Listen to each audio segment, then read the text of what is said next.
Amnesia the Bunker is one of my favorite horror games to come out this year. Hey, what's up, Dusk the Viking? And we're going to be doing a review of this game. It's been my favorite horror game of the year, and one of the best Amnesias in the series, honestly. I was going to do a full playthrough, but when I streamed it, my mic sounded all staticky, and I just didn't want to upload it, so we'll do a spoiler-free review so I can explain why I like this game so much. Let's get started. So I think it's time to talk about the generator now. The generator replaces the lantern, which was Amnesia's previous mechanic when it came to resource management. The generator works a lot better in the bunker because it allows for non-linear gameplay, meaning that you can go to one area of the bunker where there's more fuel, stockpile it up, and then go to areas where there's less fuel and you just manage the resource. For example, let's say you want to go on a short run into the bunker and go to some nearby areas. You might decide to leave the generator off to save some resources so that you have extra fuel when you're doing a longer run into the bunker, and you definitely want those lights on for those things. So overall, this is an improvement. I really like the mechanic, and I'd really like to see more stuff like this in future Amnesia games. This brings us to the next thing I want to talk about, the safe room. Safe room mechanics are something I'm a huge fan of. They were first used to good effect in the Resident Evil series, but later used really well in Phasmophobia. And if you've followed any of my content much, you've probably heard me praise Phasmophobia's safe area mechanic because it tricks the player into dropping their guard so that when they step out of the safe room, the tension hits them all over again. It's a mechanic that not a lot of players appreciate. A lot of times I'll hear players say, oh, the game should just always be dangerous.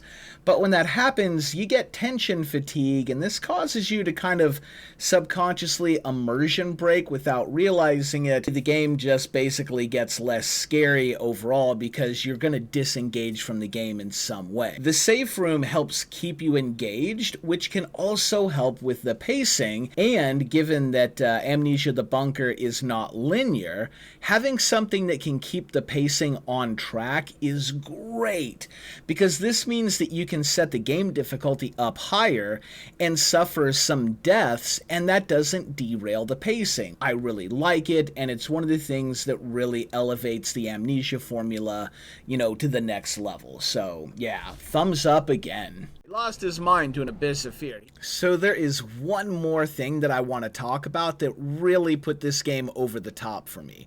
But first, let's talk about some of the negatives because, hey, not every game is perfect, right? So Amnesia has a lot of note reading in it, and this is something that you typically don't see in modern horror games for good reason. It does bog the game down a bit.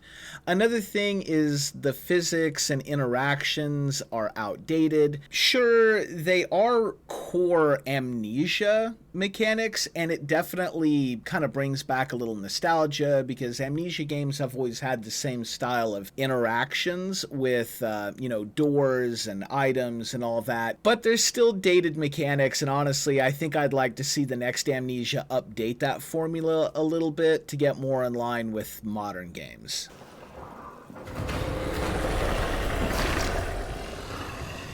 Now let's talk about that thing I mentioned before that really puts Amnesia the Bunker over the top for me, and that's the subtlety.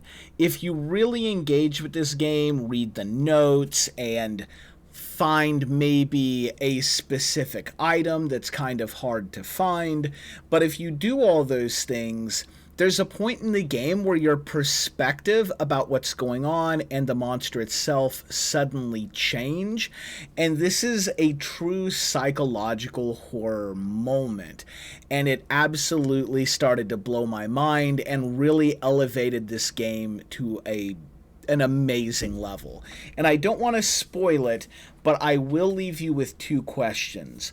One, why are you specifically still alive? And two, why does the monster pause for a brief moment every time you encounter it right before it attacks? I'm going to leave the rest for you to discover. For the rest of the video, I'm just going to leave you with some clips of some really fun moments that happened during the gameplay. I hope you enjoy.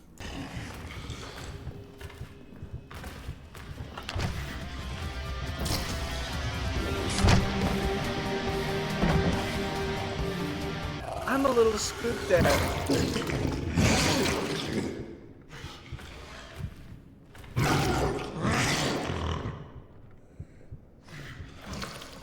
Oh my god. We have to wait for it to go away. Do not open the door now. I live here now. This is my home.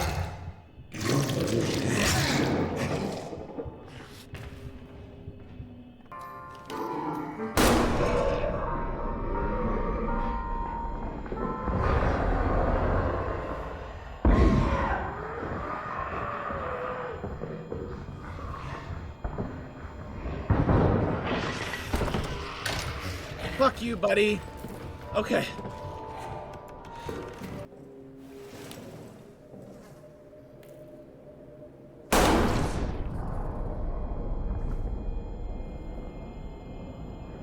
That'll do.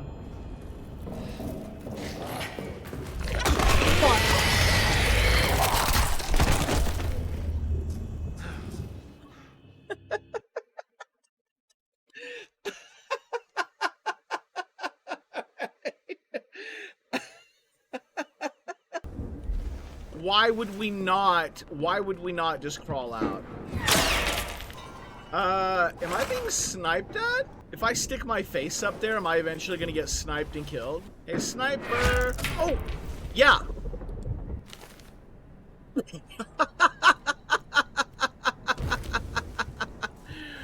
Fuck around and find out.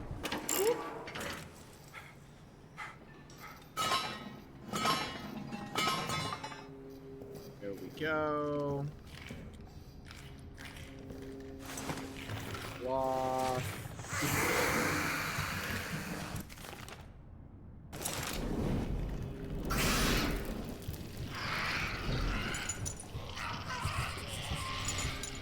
Tag.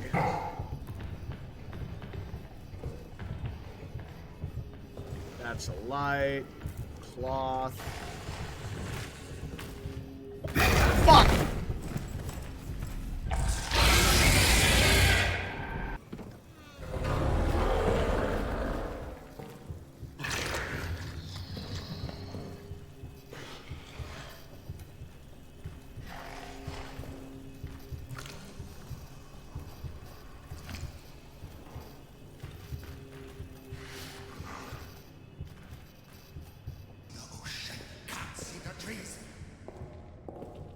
Oh yeah.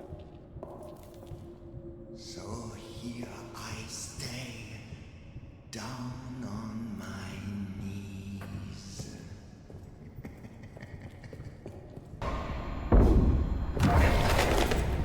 That went poorly.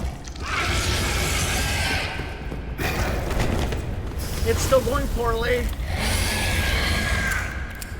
Oh, it's going poorly still. It's still poorly.